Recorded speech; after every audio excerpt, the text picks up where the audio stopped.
He saw Shilian's startled expression and raised his brows. Who did you think I was? Fengshen. Without waiting for a response, he lifted his black robes and crossed the threshold of the door. Well, Fengshen probably won't come. What are you doing here? Shilian asked. The Emperor detained you and barred His Highness Tai Hua from coming here. But he didn't say I couldn't come, Mooching said. He didn't bother answering Shilian's question. Fine. Shilian wasn't actually curious anyway, so he didn't question him further. Mooching looked around the brand new palace of Shenle until his eyes finally ended up on Shilian. After looking him up and down, he suddenly tossed something at him.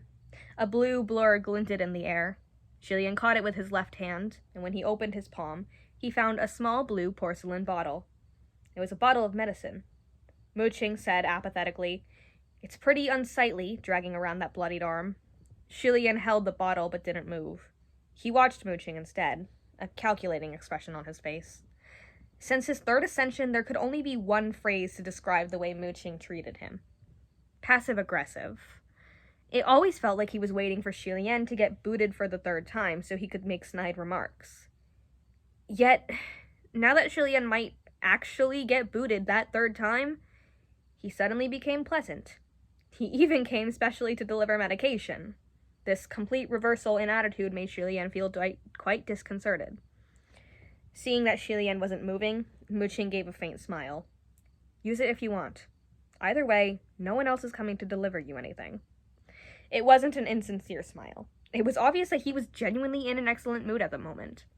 Although Shilian didn't feel any pain in his right arm, there was also no reason to just leave the injuries be. That pat from Junwoo was a quick emergency fix, but it would be better to heal it with medication. Thus, he opened the small blue bottle and poured the contents onto his arm without any particular care. What came out of the bottle was neither powder nor pill, but instead a faint blue smoke. The smoke circulated languidly, wrapping around his arm, its scent cool and refreshing. It was certainly a high-grade healing item. Mooching suddenly asked, Was everything Lang Chen-cho said true? Did you really kill those Yong'an royals? Shilian looked up and met his gaze. Even if Mooching had been forcibly hiding it, Shilian still detected a trace of uncontrollable excitement in his eyes. He seemed highly interested in the details of Shilian's massacre at the Gilded Banquet. He followed with another question. How did you kill them? Just then, another set of heavy footfalls came from behind them. The two turned their heads in unison to see the new visitor was Fengshen. The moment he entered, he noticed Mooching in the main hall, who was even smiling as he stood next to a crouching Shilian. Fengshen frowned with alarm. What are you doing here? Shilian waved the little bottle in his hand. Mooching schooled his expression. He had just said Fengshen wouldn't be coming, and then Fengshen arrived the next second. Not funny at all. It's not like this is your palace. You think you can come, but I can't, Mooching rebuted. Fengshen ignored him and turned to Shilian. He hadn't yet opened his mouth when Shilian spoke up. If the two of you came to ask the same question, then I will give you the same answer. There's no reason to disbelieve it. Every word I said at the Palace of Divine Might today was true. Fengshen paled. Mooching loathed that expression of his the most and said in annoyance, All right, put that face away. After everything, for who are you to look so pained? Fengshen shot him a death glare. Not for you. Get out of here. And who are you to tell me to get out? Mooching countered, speaking as if you're so loyal. How many years did you last again? Didn't you run away too? Veins popped all over Fengshen's forehead. Shilian could sense this exchange was going in the wrong direction and raised his hand. Hold it! Hold it! As if Mooching were the type to hold it back. He sneered. Everyone says you left because you couldn't stand to see your former master fall from grace. What a petty excuse. At the end of the day, you just didn't want to waste the rest of your days following a broken man. Fengshen swung his fist. What the fuck do you know? Bam. Fengshen's fist landed squarely on Mooching's face. Mooching was fine of features, a standard pretty boy, and upon impact of Fengshen's mighty punch, it was like a persimmon had been smashed on his face, bloody and miserable. Yet he stood his ground, and without so much as a whine, he threw a punch right back. When the two ascended, they both obtained their own spiritual weapons.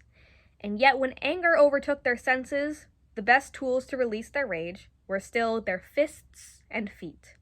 What Fengxian and Mooching fought 800 years ago, their martial capabilities were at the same level. And after 800 years, there was still no difference. Every thrown punch landed. The fist fight was messy and wild, and each of them held their own.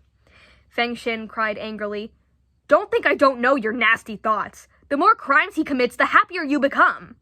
Mooching spat, "I knew you always looked down on me. What a joke. Do you see yourself? What right do you have to look down on me? You're the pot calling the kettle black." Lang Chenchou and Xu Lian hadn't even had a chance to start their duel, and Fengxian and Mooching were already brawling. Their grudges had been building for a long time. The fight was uncontrolled and riotous, each cursing at the other without hearing what was cursed back, and they certainly had no mind to hear anything Xu Lian had to say. Xu Lian still remembered back when the three of them were younger. Mooching had been soft-spoken and well-mannered, and if Fengxian hit anyone, it was only under Xu Lian's orders, and he'd stop when Xu Lian said stop. That was no longer true. Dragging his injured arm, Xu Lian rushed toward the door, hoping to call for help from any nearby officials. But before he even put a single foot outside the main hall, there was an enormously loud bang that exploded from the front door. Fengxian and Mooching were shocked into stillness by the booming noise, their eyes alert, looking to where the sound came from. The front doors to the Palace of Shunla had been kicked open. Beyond the door wasn't the expansive grand avenue of divine might of the heavenly court, but rather a dead blackness. And from within that darkness, innumerable, chilling silver butterflies rushed out toward them. Picture. And that is the end of chapter 19. A little bit shorter, the second part, but I don't have storage, so,